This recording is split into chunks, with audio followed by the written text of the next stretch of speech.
إن الحمد لله نحمده ونصلي على رسوله الكريم أما بعد أعوذ بالله السميع العليم من الشيطان الرجيم من همزه ونفخه ونفسه بسم الله الرحمن الرحيم ولو أننا نزلنا إليهم الملائكة وكلمهم الموتى وحشرنا عليهم كل شيء قبلا ما كانوا ليؤمنوا إلا أن يشاء الله ولكن أكثرهم يجهلون۔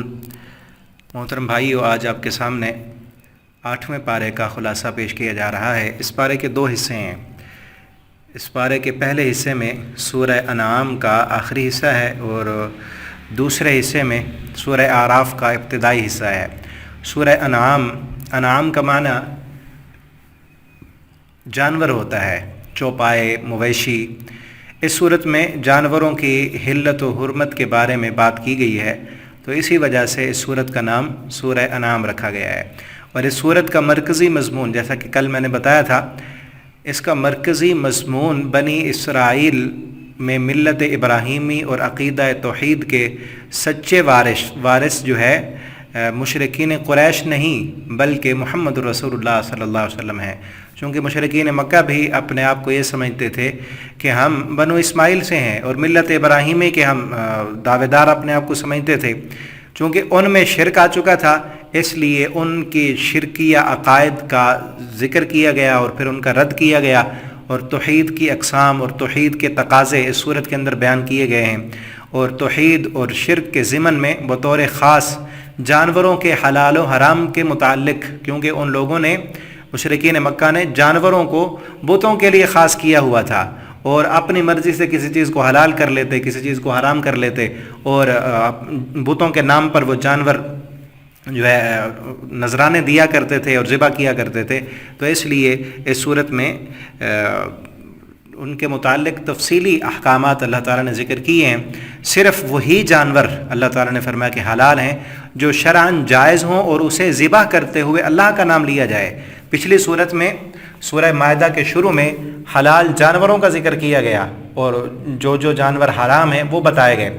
اب یہاں یہ بھی بتایا گیا کہ حلال جانور کو شرعی طریقے کے مطابق اللہ کا نام لے کر ذبح کیا جائے گا تو وہی حلال ہوگا، اور جس جانور کو ذبح کرتے ہوئے اللہ کا نام ذکر نہ کیا جائے تو اس کو کھانا حرام ہے۔ فَكُلُوا مِمَّا ذُكِرَ اسْمُ اللَّهِ عَلَيْهِ إِن كُنتُم بِآيَاتِهِ مُؤْمِنِينَ۔ اس جانور کا گوشت کھاؤ جس پر اللہ کا نام ذکر کیا جائے، یعنی بسم اللہ واللہ اکبر کہہ کر حلال جانور کو ذبح کیا ہو پھر کھانا ہے۔ اور پھر یہ بھی کہا گیا وَمَا لَكُمْ أَلَّا تَأْكُلُوا مِمَّا ذُكِرَ اسْمُ اللَّهِ عَلَيْهِ، تمہیں کیا ہو گیا ہے کہ تم وہ جانور کیوں نہیں کھاتے کہ جس پر اللہ کا نام ذکر کیا جاتا ہے۔ وَقَدْ فَصَّلَ لَكُمْ مَا حَرَّمَ عَلَيْكُمْ، اور جو چیزیں اللہ نے حرام کی ہیں وہ تمہیں پہلے بتا دی گئی ہیں، ٹھیک ہے نا۔ اور وَلَا تَأْكُلُوا مِمَّا لَمْ يُذْكَرِ اسْمُ اللَّهِ عَلَيْهِ، کہ ان جانوروں کا گوشت نہ کھاؤ چاہے بظاہر وہ حلال ہیں، ٹھیک ہے نا۔ بکری ہے، گائے ہے، بھینس ہے حلال، لیکن اس کو ذبح کرتے ہوئے اللہ کا نام ذکر نہیں کیا گیا تو اس کا گوشت بھی نہیں کھانا، یعنی تکبیر نہیں پڑھی گئی، بسم اللہ واللہ اکبر نہیں کہا، شرعی طریقے کے مطابق ذبح نہیں کیا تو اس کو بھی کھانا جائز نہیں ہے۔ اور اسی طرح مشرکین مکہ جو ہے وہ اپنے جانور، مویشی اور اپنی اولاد تک کو بتوں کے نام پر وقف کر دیتے تھے، ٹھیک ہے نا۔ ان کا ذکر کیا گیا وَجَعَلُوا لِلَّهِ مِمَّا زَرَعَ مِنَ الْحَرْثِ وَالْأَنْعَامِ فَقَالُوا هَذَا لِلَّهِ بِزَعْمِهِمْ وَهَذَا لِشُرَكَائِنَا فَمَا كَانَ لِشُرَكَائِهِمْ فَلَا يَصِلُ إِلَى اللَّهِ۔ وہ کیا کرتے تھے کہ کسی کی کھیتی اس نے اگائی ہے تو وہ کہتا ہے اس جگہ کی جو کھیتی ہے یہ میں اللہ کے نام کی دوں گا، اور اس جگہ کی کھیتی میں فلاں بت کے نام کی دوں گا، ٹھیک ہے نا۔ یا کسی کے مویشی ہوتے تو کہتے ہیں فلاں مویشی کا جو جانور ہے اس کا جو بچہ ہوگا یہ اللہ کے نام کا ہوگا اور یہ فلاں بت کے نام کا ہوگا۔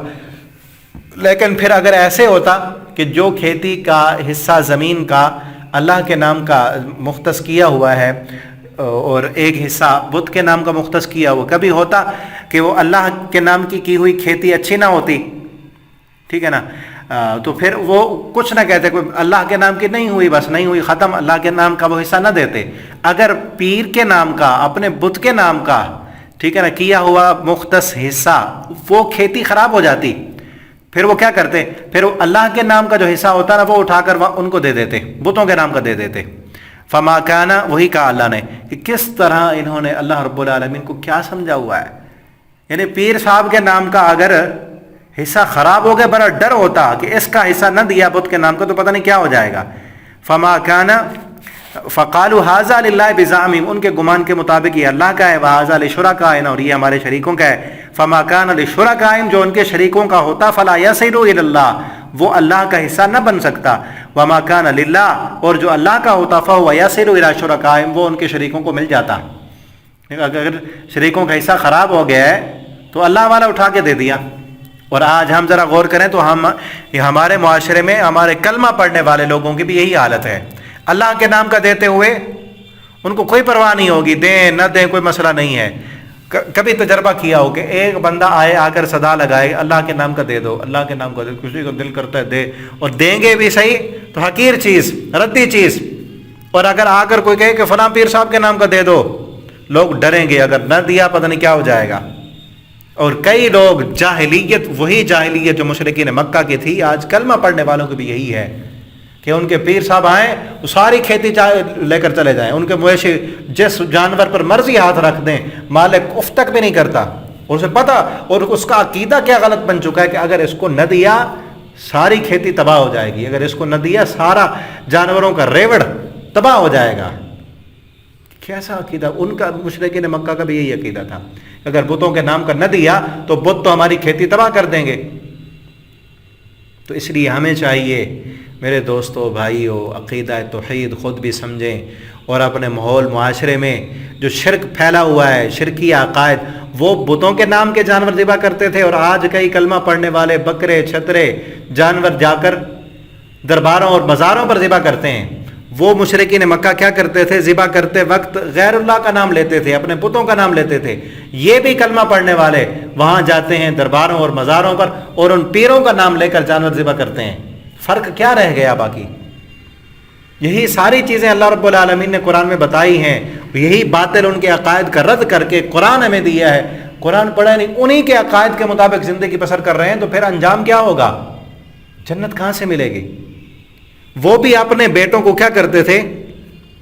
وَكَذَلِكَ زَيَّنَ لِكَثِيرٍ مِّنَ الْمُشْرِكِينَ قَتْلَ أَوْلَادِهِمْ شُرَكَاءَهُمْ لِيُرْدُوهُمْ. شیطان نے ان کے لیے مزین کر دیا تھا کہ اپنی اولادوں تک کو بتوں کے نام پر ذبح کر دیتے تھے، بتوں کے لیے قربان کر دیتے تھے، یا پھر وقف کر دیتے، یعنی اپنی اولاد سے، اس بیٹے سے کوئی دنیا کا کام نہیں لینا، یہ اس بت کے کام مجاور بن کے رہے گا، اس کے لیے وقف ہے. آج بھی اسی طرح کئی لوگ اپنے بیٹوں کو دربار کے نام پر، قبر کے نام پر، اپنے پیروں کے نام پر وقف کر دیتے ہیں، انہیں کے نظر کر دیتے ہیں، ان سے کوئی کام نہیں لینا، یہ یہیں کا یہ بن کر رہے گا.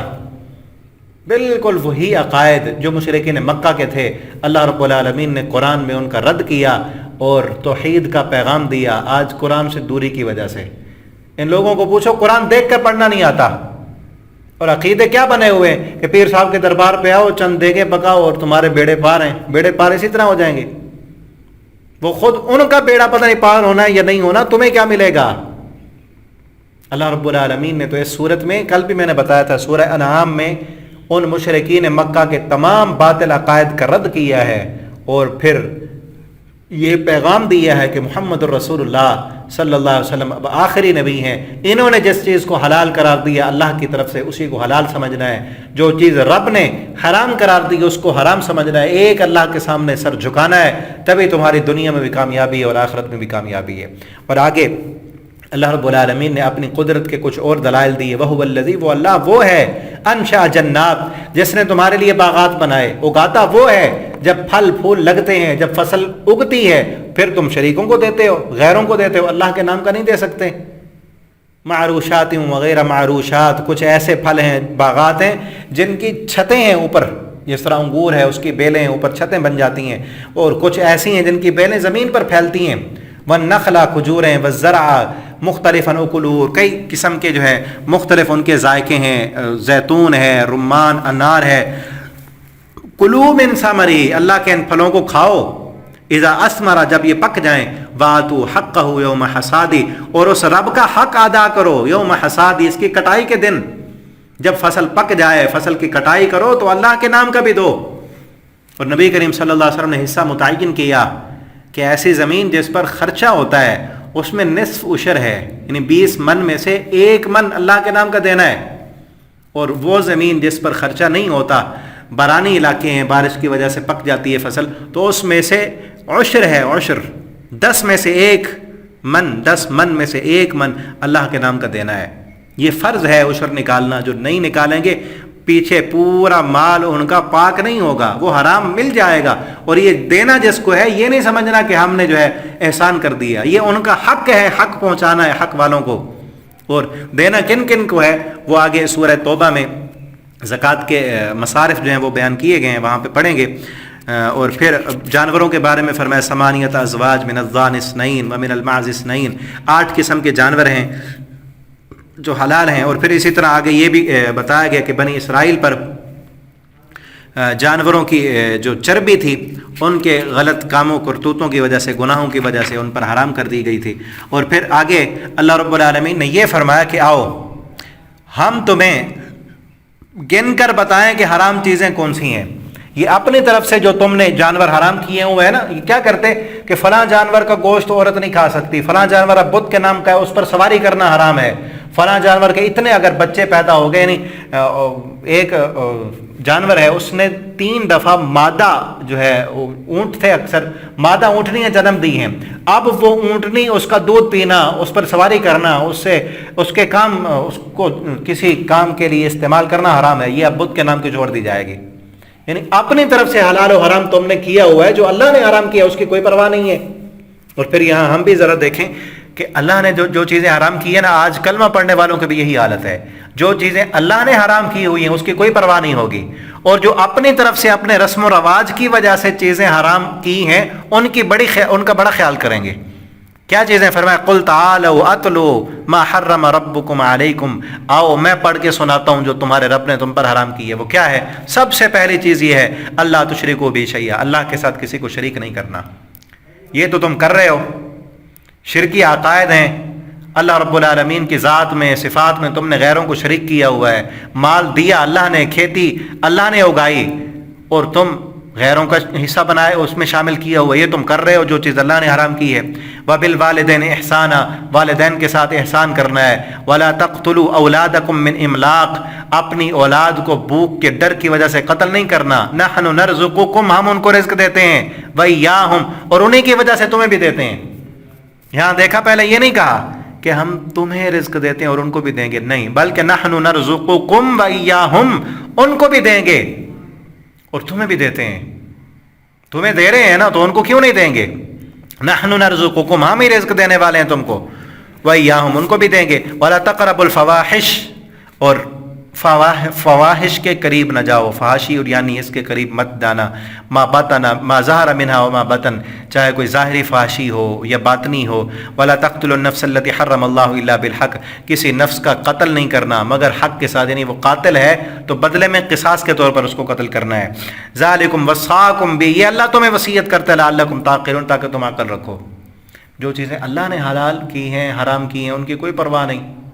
جو اپنے آج مسلمانوں کی یہی حالت ہے، شرک کر رہے ہیں، ناجائز طریقے سے اولاد کا قتل کر رہے ہیں، فحاشی اور یعنی والے کام کر رہے ہیں جو اللہ نے حرام کیا ہے، لیکن اپنی طرف سے بنائے ہوئے رسم و رواج کی کوئی پرواہ. آپ دیکھیں رمضان المبارک کا مہینہ ہے، اللہ نے حرام کیا ہے کہ صبح سے شام تک کچھ نہیں کھانا پینا، اس کی کوئی پرواہ نہیں ہوگی. کوئی ایسے رسم و رواج آ جائیں، ٹھیک ہے نا، جس طرح پیچھے مہینے گزر گئے، محرم کا مہینہ، سفر کے مہینے میں شادیاں نہیں کرتے، محرم میں شادی نہیں کر رہے ہوتے، ٹھیک ہے نا، فلاں دن مثلا سفر کے مہینے میں بدھ والے دن یہ چیزیں نہیں کرنی. اپنی طرف سے بنائے ہوئے جو رسم و رواج ہیں جن کا شریعت کے اندر کوئی دلیل نہیں ملتی، ان کی بڑی پابندی کریں گے. جو چیزیں اللہ نے حلال کی ہیں، حرام کی ہیں، ان کی پابندی کریں، ان رسم و رواج سے نکلیں. تو یہاں بھی بتائیں، اگلی صورت میں بھی اللہ تعالیٰ نے بتائی ہیں کہ حرام چیزیں کیا ہیں. اور پھر اسی طرح اس صورت کے آخر میں یہ بیان کیا گیا ہے کہ اسلام کے علاوہ اب جو دین، جو شریعت، جو منہج اللہ رب العالمین نے بتا دیا ہے، اس کے علاوہ کسی اور راستے کی اتباع اگر کرو گے، دنیا میں بھی ناکامی ہے اور آخرت میں بھی ناکامی ہے. وَأَنَّ هَٰذَا صِرَاطِي مُسْتَقِيمًا، کہا کہ یہ میرا راستہ ہے، مستقیم جو سیدھا ہے، فَاتَّبِعُوهُ، اسی کی پیروی کرو. ولا تتبعوا السبل فتفرق بكم عن سبیلی، اور راستوں کی پیروی مت کرنا، فتفرق بكم عن سبیلی، تم سیدھے راستے سے ہٹ جاؤ گے۔ ذالکم وصاکم بہ، اللہ تمہیں اس بات کی وصیت کرتا ہے لعلکم تتقون، تاکہ تم ڈر جاؤ کہ تم نے اسی راستے کی پیروی کرنی ہے جو راستہ محمد الرسول اللہ صلی اللہ علیہ وسلم نے سکھایا، بتایا اور سمجھایا ہے، اسی قرآن کے پیچھے چلنا ہے، اسی کے مطابق اپنا عقیدہ اور منہج بنانا ہے۔ اللہ نے جو چیزیں حلال کی ہیں انہیں کو حلال سمجھنا ہے، اور سب سے بڑا حرام اللہ نے کیا کیا ہے کہ اللہ کے ساتھ شریک نہیں کرنا۔ جو انسان اللہ کے ساتھ شریک کرے گا سب سے بڑا حرام وہ کر رہا ہے، اور ایسے انسان مشرک کی کبھی معافی نہیں ہے، ٹھیک ہے نا۔ تو پھر آگے اس پارے کا جو دوسرا حصہ ہے اس میں، بلکہ اس سورت کے آخر میں ایک اور بات بھی ہے، یہ بھی کہا گیا قل ان صلاتی و نسکی و محیایا و مماتی للہ رب العالمین۔ ایک مسلمان، کامل مسلمان وہی ہے۔ کون ہے کامل مسلمان؟ جو یہ کہے ان صلاتی و نسکی و محیایا و مماتی، کہ میری نماز، میری قربانی، ہر قسم کی قربانی، یہ قربانی سے مراد صرف وہ قربانی نہیں جو عید الاضحیٰ کے موقع پر کی جاتی ہے، وہ نہیں، وہ بھی ہے اللہ کے لیے۔ ہر قسم کی قربانی، وقت کی قربانی، مال کی قربانی، جان کی قربانی، اولاد کی قربانی، ہر قسم کی میری قربانی اللہ کے لیے ہوگی۔ میں پیسہ خرچ کروں گا تو اللہ کے لیے، جانور ذبح کروں گا تو اللہ کے لیے، اپنی ذہنی صلاحیتیں صرف کروں گا تو اللہ کے لیے، جسمانی صلاحیتیں صرف کروں گا تو اللہ کے لیے۔ میرا گھر، میری فیکٹری، میری ملازمت، میری زندگی کا مقصد اللہ کی رضا ہے۔ محیایا و مماتی، میرا جینا اور میرا مرنا للہ، اللہ کے لیے ہوگا۔ وہ مومن ہے جس کا جینا اور مرنا اللہ کے لیے ہو۔ اور آج دیکھیں کہ لوگوں کا جینا مرنا پی ٹی آئی کے ساتھ ہوتا ہے، کئی لوگوں کا جینا مرنا عمران خان کے ساتھ، کئی لوگوں کا جینا مرنا نواز شریف کے ساتھ۔ یہ ہے مومن، یہ مسلمان ہیں ہم۔ قربانی کرتے وقت یہ دعا ہے، ہم کہہ رہے ہوتے ہیں ان صلاتی و نسکی و محیایا و مماتی، اللہ میرا جینا مرنا تو تیرے لیے۔ اور جس کا جینا مرنا سیاست کے لیے ہو، اور کئی ایسے بد نصیب ہوتے ہیں نوجوان جس کا جینا مرنا ایک عورت کی خاطر ہوتا ہے۔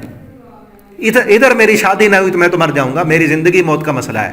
بھئی تیری زندگی موت ایک عورت کے پیچھے ہے، تو کیسا مسلمان ہے؟ یہ زندگی کوئی عام چیز ہے؟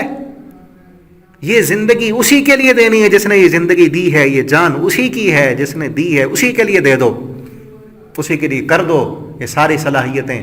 وہ رب تمہیں پھر اس جان کے بدلے وہ جان دے گا، وہ زندگی دے گا جو ہمیشہ ہمیشہ کی ہوگی، جس میں ہر قسم کے عیش و آرام ہوں گے، جس میں کسی قسم کی کوئی تکلیف نہیں ہوگی۔ اس زندگی میں تو تکلیفیں ہیں، پریشانیاں ہیں، دکھ ہیں، مصائب ہیں۔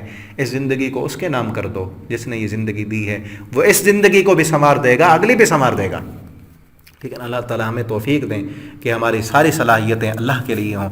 آگے سورہ اعراف کے شروع میں حضرت آدم علیہ السلام کی تخلیق کا ایک واقعہ جو ہے وہ تھوڑا ذکر کیا گیا ہے۔ اللہ تعالیٰ نے آدم علیہ السلام کو بنایا اور ان کی شان عظمت کو بیان کرتے ہوئے اللہ رب العالمین نے فرشتوں کو یہ حکم دیا کہ آپ ان کے سامنے سجدہ کریں۔ سب نے سجدہ کیا لیکن ابلیس نے انکار کر دیا۔ اللہ رب العالمین نے ان سے پوچھا کیوں نہیں سجدہ کیا، تو اس نے کیا کہا کہ مجھے تو نے خلقتنی من نار و خلقتہ من طین، مجھے تو نے آگ سے بنایا، اس کو مٹی سے بنایا، مٹی نیچے کو جاتی ہے، آگ اوپر کو اٹھتی ہے، لہذا میں تو اسے سجدہ نہیں کر سکتا۔ تو اللہ رب العالمین نے کہا فاہبط منہا فإنک رجیم، تو نکل جا یہاں سے، تو مردود ہے۔ تو اس نے کہا انذرنی، اللہ مجھے مہلت دے۔ اللہ تعالیٰ نے مہلت دے دی کہ آخر دن تک مہلت ہے تجھے۔ پھر آدم علیہ السلام کو اللہ تعالیٰ نے جنت میں بھیجا اور کہا کہ جہاں سے دل چاہے تمہارا کھاتے رہو لیکن اس درخت کے قریب نہیں جانا۔ فوسوس لہما الشیطان، شیطان نے وسوسہ ڈالا اور بہکایا، پھسلایا۔ آدم علیہ السلام پھسل گئے، اس کے ورغلانے میں آ گئے اور کھا لیا درخت۔ تو پھر کیا ہوا؟ اللہ رب العالمین اور قسمیں اٹھا کر کہنے قاسمہما انی لکما لمن الناصحین، میں تو تمہارا بڑا خیر خواہ ہوں۔ یہ شیطان کا داؤ ہے، جس طرح آدم علیہ السلام کو پھسلایا تھا نا، اسی طرح انسانیت کو پھسلاتا ہے۔ یہ بات یاد رکھیں، آج کے اس خلاصے کی، اس پارے کی بڑی بہترین اور زبردست بات ہے کہ شیطان اللہ کی نافرمانی کروانے کے لیے کیا کرتا ہے، اس نافرمانی کے فائدے بتاتا ہے انسان کو۔ اس کہتا ہے تو نافرمانی لیکن فائدہ بڑا ہے۔ کیا کہا تھا آدم علیہ السلام کو؟ ما نہاکما ربکما عن ہذہ الشجرہ الا ان تکونا ملکین، او تکون من الخالدین، آپ کے رب نے اس لیے روکا ہے کہ اگر تم کھا لو گے نا پھر ہمیشہ ہمیشہ یہیں رہو گے، ہمیشہ اس کو کھا لو پھر ہمیشہ یہیں رہو گے، یہ فائدہ ہے اس کا، ٹھیک ہے نا، فائدے بتاتا ہے اللہ کی نافرمانی والے کاموں کے۔ آج بھی کئی لوگ سود کے فائدے بتا رہے ہوتے ہیں، کئی لوگ شراب کے فائدے بتا رہے ہوتے ہیں، بیمہ پالیسیاں نت نئے جو ہے نا سود کے وہ سسٹم آ رہے ہیں کہ یہ کام کر لو، یہ کر لو، اتنا فائدہ ہے، فلاں مل جائے گا، تمہاری زندگی سیو ہو جائے گی۔ بھئی اللہ کی نافرمانی کا کام ہے نا، لاکھ فائدہ اس میں موجود ہو، کبھی ہم نے نہیں کرنا۔ یہ شیطان کا داؤ ہے، آدم علیہ السلام کو بھی یہی داؤ لگایا تھا کہ یہ ہے تو نافرمانی لیکن فائدہ ہے، تم مالکین فرشتے بن جاؤ گے یا پھر ہمیشہ ہمیشہ تمہارا ٹھکانہ یہی بن جائے گا۔ آدم علیہ السلام نے کھا لی گولی۔ ہاں یہ بات بھی ذہن میں رکھیں، کئی لوگ کہتے ہیں کہ حوا علیہ السلام نے جو اماں حوا تھی انہوں نے جو ہے نا کہا تھا، پہلی غلطی انہوں نے کرائی تھی، ان کا قصور نہیں ہے، انہوں نے نہیں کہا، شیطان نے پھسلایا ہے، ٹھیک ہے نا۔ تو پھر کیا ہوا؟ اللہ تعالیٰ نے وہ جنت کا لباس اتار لیا اور دنیا پر بھیج دیا، اور پھر آدم علیہ السلام نے اللہ رب العالمین سے معافی مانگی۔ یہاں بھی غلط ایک عقیدے کی بات کی جاتی ہے کہ آدم علیہ السلام نے اس وقت نبی کریم صلی اللہ علیہ وسلم کا نام کہیں لکھا ہوا تھا تو اس نام کا واسطہ اور وسیلہ دیا تھا تو اللہ رب العالمین نے ان کی توبہ قبول کی تھی۔ یہ کہیں نہیں ہے، کسی صحیح حدیث میں نہیں ہے، ٹھیک ہے نا۔ قرآن کیا کہتا ہے؟ قال ربنا ظلمنا انفسنا وان لم تغفر لنا وترحمنا لنكونن من الخاسرین، یہ قرآن ہے، سورہ اعراف کی آیت نمبر 23 ہے۔ ان دونوں نے کہا قال ربنا، اے ہمارے رب، ظلمنا انفسنا، ربنا کہہ کر رب سے دعا کی تھی، کوئی واسطہ اور وسیلہ نہیں دیا تھا۔ غلط کہتے ہیں وہ لوگ جو کہتے ہیں کہ محمد صلی اللہ علیہ وسلم کا نام لکھا ہوا تھا اور واسطہ دیا تھا، کہاں ہے یہ؟ قرآن کہتا ہے انہوں نے رب کو ڈائریکٹ پکارا، کوئی واسطہ اور وسیلہ نہیں، کہا کہ ہم نے ظلم کیا، وَإِن لَمْ تَغْفِرْ لَنَا وَتَرْحَمْنَا، اللہ تو نے رحم نہ کیا تو ہم تو گھاٹا اور نقصان اٹھانے والے ہیں۔ تو جہاں ایک اور بات بھی یاد رکھیں، نقطے کی بات، دونوں غلطیاں سامنے، پیچھے شیطان کی غلطی ہے نا، اس نے اللہ رب العالمین کی نافرمانی کی، آدم علیہ السلام کو سجدہ نہیں کیا۔ اللہ تعالیٰ نے پوچھا کیوں؟ اس نے کیا کہا؟ آگے تعویل پیش کی، مجھے آگ سے بنایا ہے، اس کو مٹی سے بنایا، میں کیوں کروں؟ غلطی کی اور آگے تعویل کی، غلطی کو غلطی نہیں مانا، اللہ نے قیامت تک کے لیے دھتکار دیا کہ تو نے غلطی مانی نہیں، اور غلطی آدم علیہ السلام سے بھی ہو گئی۔ لیکن آدم علیہ السلام نے کیا کیا؟ آگے تعویل نہیں کی کہ اللہ مجھے پھسلا دیا تھا چونکہ ایسے تھا، یہ نہیں، کچھ نہیں، بلکہ کیا کہا؟ ربنا ظلمنا، اللہ مجھ سے غلطی ہو گئی، بس تو معاف کر دے۔ ہم بھی آدم کے بیٹے بنے، ہم بھی آدم کی اولاد بنے، ہمارے باپ سے غلطی ہوئی تھی نا تو ہم سے بھی ہوگی، ٹھیک ہے نا، سیدھی بات ہے، ہم سے ہوگی غلطی، تو کیا کریں؟ اپنے باپ کے بنے۔ جس طرح آدم علیہ السلام نے غلطی کے بعد فوراً معافی مانگی تھی نا، فوراً معافی مانگنے والے بن جائیں، اللہ ضرور معاف کر دیں گے۔ جب بھی غلطیوں نے اس دعا کو یاد کریں، ربنا ظلمنا انفسنا وان لم تغفر لنا، اللہ میں نے اپنی جان پر خود ظلم کیا ہے، اللہ میں نے کیا، اس میں کسی کا کوئی قصور نہیں، اللہ تیرا قصور نہیں، میں نے اپنے پیروں پر خود کلہاڑی ماری ہے، اگر تو نے معاف نہ کیا، رحم نہ کیا تو پھر تو نقصان ہی نقصان ہے، ٹھیک ہے نا۔ پھر آگے اللہ رب العالمین نے فرمایا یا بنی آدم، اے آدم کے بیٹو، اس شیطان سے بچ کے رہنا۔ یہ جس طرح تمہارے باپ آدم اور حوا کے کپڑے اتروا کے جنت سے نکالا تھا نا، یہ تمہارے دنیا میں تمہیں بے لباس کرے گا، میں نے لباس دیا ہے، حیا کا لباس، تقوی کا لباس، یہ تمہیں بے لباس کرنا چاہتا ہے، بے لباس مت ہونا، اس کے چنگل میں نہ آنا۔ اور آج دیکھ لو شیطان کا وہی وار ہے نا، بے لباس کر رہا ہے، فیشن کے نام پر آج آدم کی بیٹیوں کو بے لباس کیا جاتا ہے، اور کس طرح بے لباس ہو کر لباس کی جو ہے نا نمائشیں کر رہی ہوتی ہیں، برہنہ ہو کے، نیم برہنہ ہو کے لباس دکھا رہی ہیں، جسم دکھا رہی ہیں، ٹھیک ہے نا۔ سب سے بڑا شیطان کا یہی داؤ ہے کہ اس امت سے، آدم کے بیٹوں سے حیا کو ختم کر دے، حیا نکال دے۔ وہ حیا پردے میں ہے، حیا لباس میں ہے، اچھے لباس۔ اور پھر وہی کہا کہ یا بنی آدم قد انزلنا علیکم لباسا یواری سوآتکم، لباس ہم نے اتارا ہے، یہ تمہاری شرم گاہوں کو چھپانے والا ہے، وَلِبَاسُ التَّقْوَى، اور اصل لباس تقوی کا لباس ہے، اصل تقوی کا لباس پہن لو، یہ تمہارے لیے بہتر ہے، اور شیطان تمہیں ورغلا نہ دے، اس سے بچ کر رہنا۔ اور پھر آگے یہ بھی کہا کہ مساجد کے لیے خصوصاً اچھا لباس پہن کر اچھے بن کے آنا ہے۔ اور آگے اللہ رب العالمین نے سورہ اعراف کا جو معنی ہے نا، اعراف ایک دیوار کا نام ہے جہاں پر کچھ لوگ ہوں گے، وہ واقعہ اللہ نے ذکر کیا ہے کہ جنتیوں کو جب جنت میں ڈالا جائے گا اور جہنم میں کچھ لوگ ایسے ہوں گے کہ جن کے نیکیاں اور گناہ برابر ہو جائیں گے، نیکیاں بھی برابر گناہ بھی. جس کے نیکیاں زیادہ ہو جائیں گی جنت میں، گناہ زیادہ ہو جائیں گے جہنم میں. کچھ ایسے ہوں گے نیکیاں اور گناہ برابر، ان کا فیصلہ ابھی موقوف کر دیا جائے گا اور انہیں ایک جگہ پر دیوار پر ٹھہرا دیا جائے گا. وہ جنت والوں کو بھی دیکھیں گے اور جہنم والوں کو بھی دیکھیں گے. اور یہاں یہ بھی تذکرہ ہے جنتیوں اور جہنمیوں کا آپس میں مکالمہ ہوگا. ٹھیک ہے نا، اللہ نے پہلے بتا دی ہے دنیا میں. وَنَادَى أَصْحَابُ الْجَنَّةِ، پہلے جنتی جہنمیوں سے بات کریں گے. کیا کہیں گے؟ نَادَى أَصْحَابُ الْجَنَّةِ، جنت والے آواز دیں گے أَصْحَابَ النَّارِ، آگ والوں کو، جہنم والوں کو. أَن قَدْ وَجَدْنَا، ان سے پوچھیں گے أَن قَدْ وَجَدْنَا مَا وَعَدَنَا رَبُّنَا حَقًّا، ہم نے تو دنیا میں اللہ نے ہم سے جو وعدے کیے تھے ہم نے ان وعدوں کو سچا پا لیا. اللہ نے ہم سے وعدہ کیا تھا کہ رمضان میں روزے رکھو گے، بھوک پیاس برداشت کرو گے، میں تمہیں یہ انعام دوں گا. اللہ نے دے دیے ہیں. ہم نمازیں پڑھتے تھے، صدقات و خیرات کرتے تھے، اللہ کے لیے ہم نے اپنی زندگی موت اللہ کے لیے ہم نے کی ہوئی تھی، اللہ کے لیے ہم نے قربانیاں دی تھیں. ہم نے تو وہ ساری قربانیوں کا جو ہے صلہ پا لیا. اللہ نے ہمیں جنت دے دی، یہاں عیش و آرام ہے، باغات ہیں، جو چاہتے ہیں وہ مل جاتا ہے، ہمیشہ ہمیشہ کا عیش و آرام ہے. فَهَلْ وَجَدْتُمْ مَا وَعَدَ رَبُّكُمْ حَقًّا، کافرو، نمازیں نہ پڑھنے والوں، زکوٰۃ نہ دینے والوں، اللہ کی نافرمانی اور بغاوتیں کرنے والوں، دنیا میں اپنی منمانی کی زندگی بسر کرنے والوں، تم سے بھی تو اللہ نے وعدہ کیا تھا نا کہ بے نماز رہو گے تو جہنم ملے گی، شرک کرتے رہو گے تو جہنم میں جاؤ گے، اللہ کی بغاوتیں اور نافرمانیاں کرو گے تو بھڑکتی ہوئی آگ کا ایندھن بنو گے. فَهَلْ وَجَدْتُمْ مَا وَعَدَ رَبُّكُمْ حَقًّا، کیا تم نے بھی اپنے رب کا وہ وعدہ سچا پایا ہے؟ تو کیا کہیں گے جہنم والے؟ قالوا نعم، ہاں بالکل سچا ہے. فَأَذَّنَ مُؤَذِّنٌ بَيْنَهُمْ، اس وقت ایک آواز لگانے والا آواز لگائے گا، اللعنۃ اللہ علی الظالمین، ظالموں پر اللہ کی لعنت ہو. وَبَيْنَهُمَا حجاب، ان کے درمیان ایک پردہ ہوگا. وَعَلَى الْأَعْرَافِ، اور اس اعراف دیوار پر کچھ لوگ ہوں گے جن کو یعرفون، جو پہچانے جائیں گے اپنے ناموں سے. وَنَادَوْا أَصْحَابَ الْجَنَّةِ، وہ جنت والوں کو بھی جہنم والوں دونوں کو دیکھ رہے ہوں گے.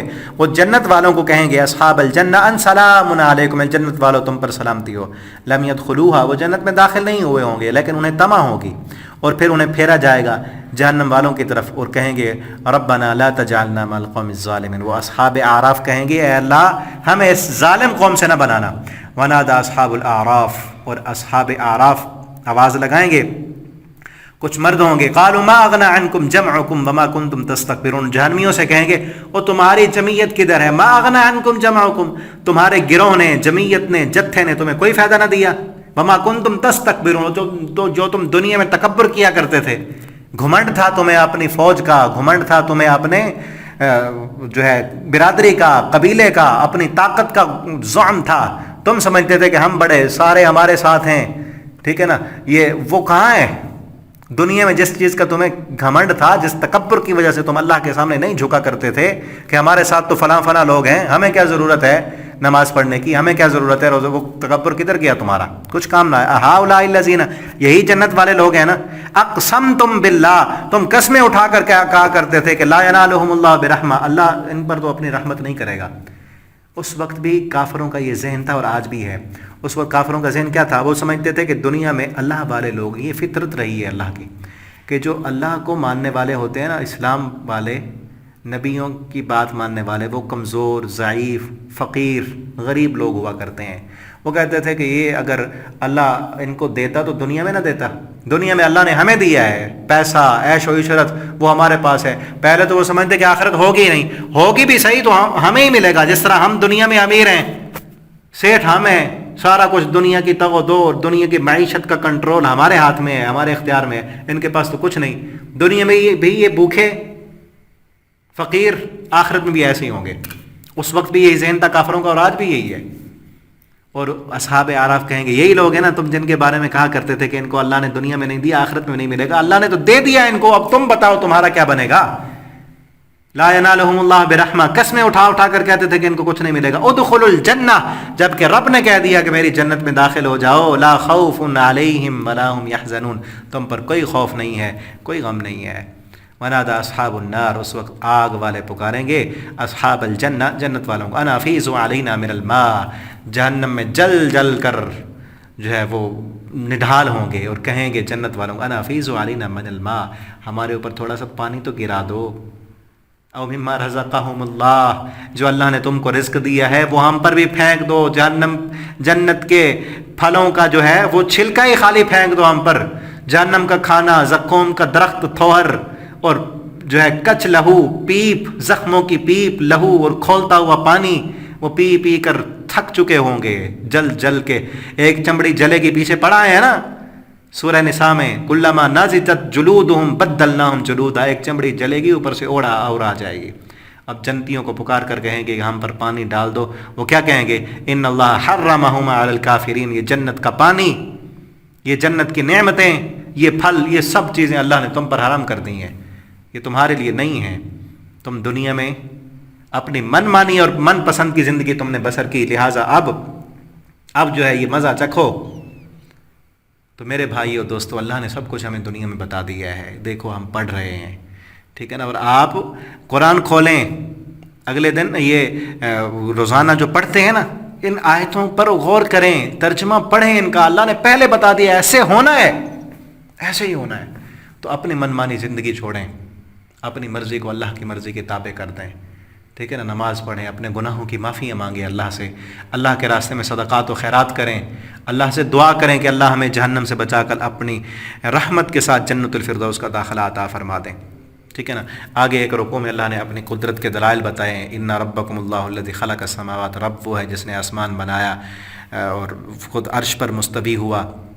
ادعوا ربکم تضرعا وخفیا، اس رب کو بلاؤ تضرعا، گڑ گڑا کر، رو کر بلاؤ، عاجزی کے ساتھ بلاؤ، جس طرح ایک بچہ اپنی ماں سے، اپنے باپ سے رو رو کر اپنی بات منوا لیتا ہے نا، اسی طرح رو رو کر، تضرعا، تضرع کے ساتھ، گریہ زاری کے ساتھ، عاجزی ان کے ساری کے ساتھ، وہ خفیہ، اور چھپ کر، سب کے سامنے نہیں، چھپ چھپ کر اللہ سے دعائیں کرو، گڑ گڑا کر کرو، رو رو کر کرو، یہ طریقہ بتایا دعا کا، ٹھیک ہے نا۔ اور پھر آگے اللہ تعالیٰ نے اس صورت کے اندر تقریباً 6 قوموں کا ذکر کیا ہے، 6 قومیں جو مشرکین مکہ سے پہلے گزر چکی تھیں، اللہ نے انہیں تباہ کیا، ان کی نافرمانی کی وجہ سے، پیغمبر کی بات نہ ماننے کی وجہ سے، شرک پر ڈٹ جانے کی وجہ سے، اور اللہ کی بغاوت اور نافرمانی۔ 4 قوموں کا ذکر اس پارے میں ہے، اور 2 اگلے پارے میں آئے گا۔ قوم نوح کا اللہ نے ذکر کیا، اور اسی ترتیب کے ساتھ آگے بھی آئیں گے، 11ویں پارے میں بھی ہے، 19ویں پارے میں بھی ہیں، پھر قوم عاد کا ذکر کیا ہے، اور قوم صالح کا ذکر کیا، قوم لوط کا ذکر کیا،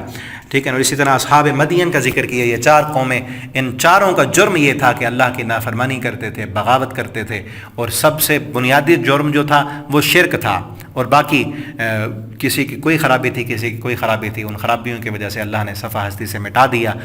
بتانا یہ مقصود ہے کہ مشرکین مکہ کو بھی تنبیہ ہے کہ تم کوئی نئے لوگ نہیں ہو، تم بھی اگر شرک پر اڑے رہو گے اللہ صفحہ ہستی سے مٹا دے گا، اور قرآن پڑھنے والے تمام لوگوں کو یہ تنبیہ ہے کہ اپنا عقیدہ منہج درست کر لو، اللہ کے فرما بردار بن جاؤ، ورنہ اللہ تمہیں بھی لے جائے گا، جس طرح ان قوموں کو ہلاک کر دیا اللہ اور لوگ لائے گا۔ اللہ تعالیٰ سے دعا ہے اللہ تعالیٰ ہمیں قرآن پڑھنے، سمجھنے، اس کے مطابق اپنا عقیدہ منہج بنانے کی توفیق دیں۔ آخر دعوانا الحمدللہ رب العالمین۔